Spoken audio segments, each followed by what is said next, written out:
Se nós imaginarmos um futuro onde a gente brilha, a gente alcança,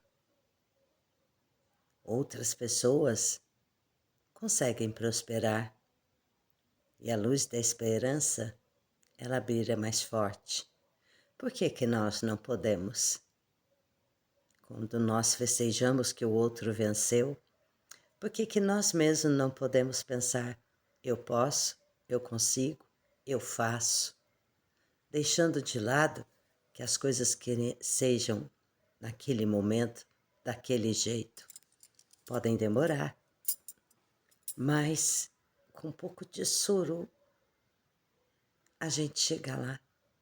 O que nós não podemos deixar é que a nossa ansiedade atrapalhe o nosso próprio foco, os nossos próprios desejos.